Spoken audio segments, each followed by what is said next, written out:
Alright, Bonehawks, this video is all about Quan Chi and my tournament matches the other day. A lot of you commented saying that you wouldn't mind a breakdown of the matches, and that's exactly what I'm doing today, because there wasn't any commentary on the matches because I'm just recording them and I was focused on playing at the time. But I've been teaching people how to play these games for 8 years now, and I consistently say that one of the hardest things to do, but the best thing to do to improve, is to watch your gameplay back. Because things aren't always as they seem when you're actually in the moment playing. So when you watch yourself back, you can easily say, oh, why did I do that? I could have had a better option in this. So that's kind of what we're going to do today. We're just going to watch it. I'm just going to stop the gameplay if I have something that's a little bit more pertinent that I want to say. But yeah, we're going to watch my losses and see if we can't improve somehow. So let's get into it. Accept your death. Okay, so we're starting here against Tanya. Let's see what was going through my mind here as I was playing. Tanya Goro, which is like the pretty sure the meta variation. Hold on, I'm just gonna turn the volume down on this a little bit because I want you to hear me more than the gameplay this time around. Footsie's walking backwards. When you are trying to zone like this, you do have to be aware, because look at right now, I've just walked myself right into the corner. So I probably could have made some sort of a kind of a move kind of somewhere in here to kind of create a little bit more of distance, like a back 3 dash or something. But yeah, now I'm in the corner, and that is not where you want to be against Tanya, obviously. So I was noticing that this particular player was not really jailing the block string into Goro. So I was kind of just testing them by throwing out my down 4, which has really good range and can sometimes, like you saw there, hit both Tanya and Goro. So that was something positive that I did, and I managed to get out of the corner too, so that's good. Utilizing the Bone Dome into zoning. They just kind of took Sonya there. Okay, so far not a bad round. Standing 1 throw. We don't have the down 3 standing 1 throw in this game, but we do have standing 1 throw.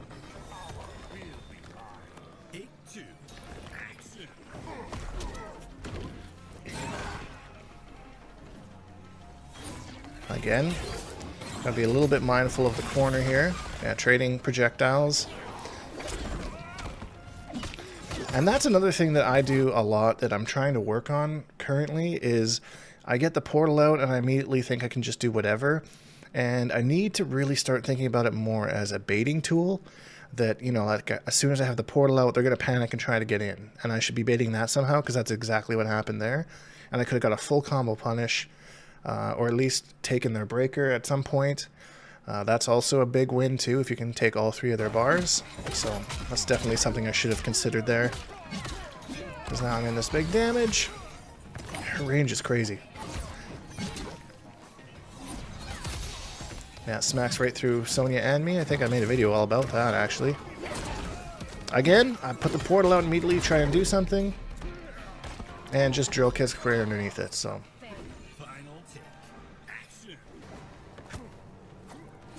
Standing 1 throw. They read that time, so I've done that only twice.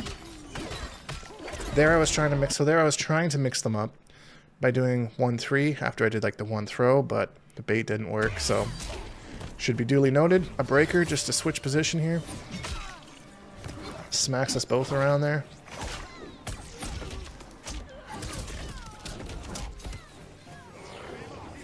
Again, I just let the exact same thing happen 3 times in a row. I really have to be more mindful about my little circle of love.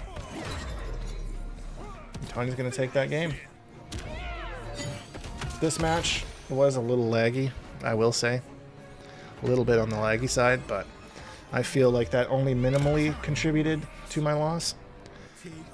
A lot of people will see a little bit of lag and say, oh, you know, that the matchup was unplayable because it was so laggy. And like, sometimes it is, I'm not saying they're wrong, but sometimes the lag isn't what particularly contributes to your loss. You have to look at your gameplay as well. And that's another thing too, is if So I can pause real quick for this one. If you do kind of have that mindset, because sometimes if you say, oh, it was laggy and that's the only reason I lost, you kind of validate that loss for yourself and you don't go back to see what, if any, improvements you could have made because you just said, oh, loss equals lag. So I did absolutely nothing wrong that match, when in reality, you probably did. And you can usually realize what you did wrong because of lag and what you did wrong because of just incorrect gameplay or poor gameplay. So that is a mindset that you have to kind of remember as well. So here's just me getting comboed into pressure. Tried to call out with a slow button. That's on me. Should have tried to move backwards or something. Oh, there's me trying to move backwards. I get stuffed. Yeah, and then bad spacing by myself, just throwing out a desperate move. At that point, I was pretty low in health anyways, so...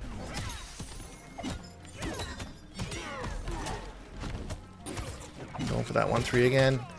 Try to get cheeky with the down 4 afterwards. That's another thing I'm doing a lot in this round, is trying to steal back my turn when I really shouldn't be. And whiffing. Throwing things out in the neutral. There are much better things I could be throwing out there than that. I was trying to bait them coming in and hitting them with the overhead portion of that string, but at this point I kind of noticed that they didn't have any meter to do like their enhanced projectile. So I was trying to get a little bit more aggressive with the zoning, and that was the end of me right there. I definitely got a little bit too peanutty with the fact that they didn't have any meter. And yeah, then I let them get in with a super unsafe drill kick. But they had the life lead, so maybe they could have afforded to take a risk like that. So again, getting hit by random drill kicks, which is something that maybe dash blocking would probably help with. I think his dash block backwards is actually a little bit slower than his walk speed, but I might be able to react and block some random drill kicks and stuff like that inwards if I'm dash blocking backwards. So dropped combo. I can't even contribute that to lag because I have been dropping that combo a lot. It's fairly new to me, so obviously I need to practice it more. Look at me just spamming things out here. I'm not even zoning, I'm just spamming.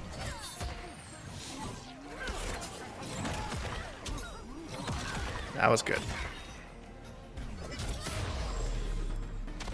And one thing I don't do is use Skydrop. I have so much bad experience from using it in MKX and just not working, and I'm so gun shy of it in this game. Even though it is a little slightly better, it's still unsafe, but can catch some people.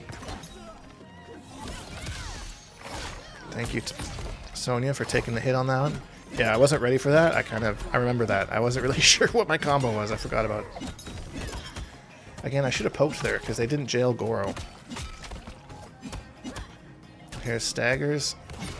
Poor slow Quan Chi. And this is another thing that I have to work on, is a lot of the times I make hard reads on throws and then I end up eating more damage from the pressure than I would have if I just took the throw.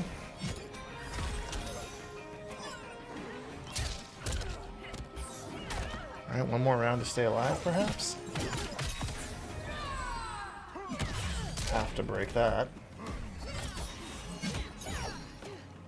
Tried to up block. I'm not sure if that's a correct play there.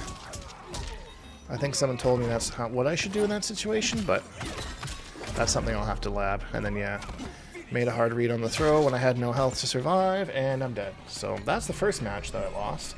Let's take a look at the second one here. Yet another Tanya. These were the death of me in that particular event. Safe armor. Maybe plus on block armor. Safe move again. So this is where, against this particular player, I immediately noticed that they just use Goro. All of their Goro right away. And I know Goro has good, quite a bit of cooldown. So now I'm watching Goro's meter very, very closely to make sure that they don't get away with any shenanigans, hoping that Goro will cover them. And now Goro's back, and now they have no Goro again. Bomb Dome shenanigans. Zoning shenanigans.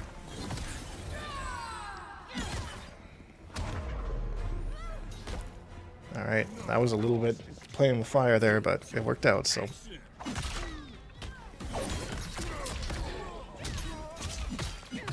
There, I didn't expect the challenge.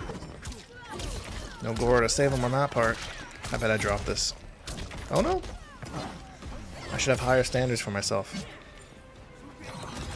Here, I'm trying to play a little bit more read heavy than I did in the last game that got me killed.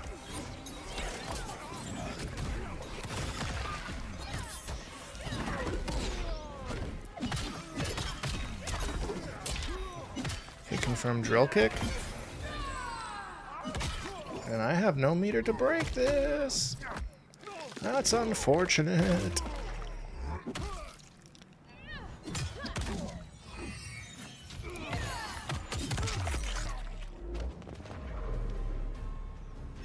Well, we just had to sit there and watch that animation.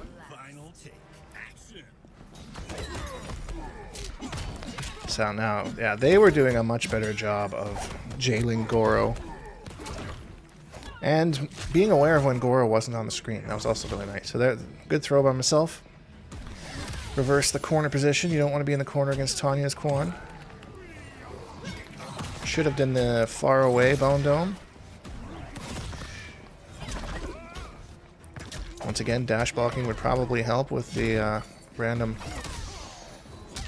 Oh, there's a crumple combo. I think I break here, yep.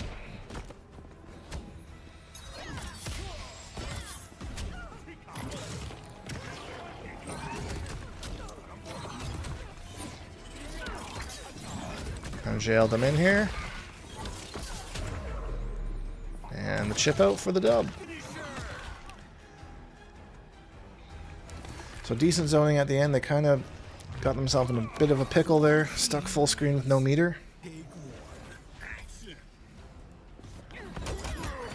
Again, starting the match off by using all of their Goro meter. So I'm content just blocking. Learning some flawless blocks on that block string probably would have saved me a lot of health. Like a good chunk of health. I'm not really sure if my execution is quite at that level yet. I wasn't ready for that last hit, but damn, a flawless. At least we built full meter. You can't get too discouraged. You have to find a W somewhere. And in that round, we built a lot of meter that we used to break right away. Another thing that I probably could have been doing is finding places to armor out of the pressure. The problem is she has a lot of multi-hitting moves. I'm not using it as an excuse as to why I don't do it. I just should learn exactly where I am able to armor out. Like after Goro, though, I probably could have.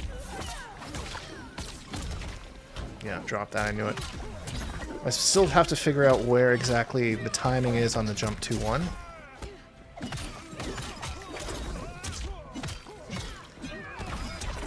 Yeah, it burns the meter to extend the combo. And that's it for me. That was a quick match. I only had a couple opportunities, and that's the problem with Quan Chi too, is like, someone gets in on you, you only have a couple opportunities to make a counter, and if you make that mistake, again, Goro right off the bat. There's no Goro that time, which surprised me. Oh, I got them with the shimmy.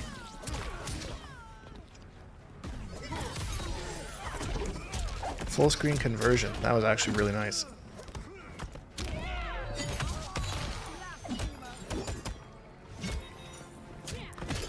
Yeah, very gun shy to use my wake up attacks, to use my armor at all. Yeah, chip out. See again. Should have attempted a flawless block there. At the worst, I get hit and I lose the round. And at best, I time it successfully and I don't take the chip. And I get one more opportunity. It's all about finding your opportunities in fighting games.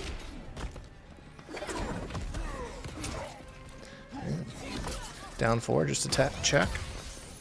That was a really good counter to my standing 3. To crumple me into a combo. And that's it. Chip out into death. Tanya wins. And there you have it, my feedback on my losses in my most recent tournament 1. I recently went into practice mode and worked on a few more things to kind of just improve my neutral game a little bit. Like, I could be using this move a little bit more to check the movement, given its range, although it is minus 21. Like, it's pretty crazy to use in neutral. And also, Sonya is another one who, like, that's just like +9, but if I like hold it for just like a second, it's +40. So that could be a good neutral tool, just to hold for a second, get that open, boom. Just from there. So a little gimmicky on that one. I'm still kind of perfecting things and seeing like how long I can hold. Like that's +54, so that's basically a free portal, and then it's just the startup of these that I have to worry about. And then also, just not really thinking of this so much as a do or die portal, you know, which is kind of where my mindset's been. Just if I can get it out every once in a while, even if I just get it out just for some extra chip damage and meter building, to throw one of those, and then just the mental aspect of it being on screen to kind of mess with the opponent. So those are some things I'm kind of working on myself. If you want to share with the community anything that you've been working on improving, post it down in the comments below. Maybe we can all help each other get better. And if you want to sit down with me and you're not really sure what's going on, I do offer one-on-one lessons via my Patreon. Links in the description down below. So, that being said, if you enjoyed this video, please leave a like because it really helps me out, and subscribe if you haven't, because we make new videos almost every single day. Hashtag Bonehawks and all that stuff, and we'll see all you Bonehawks in the next video.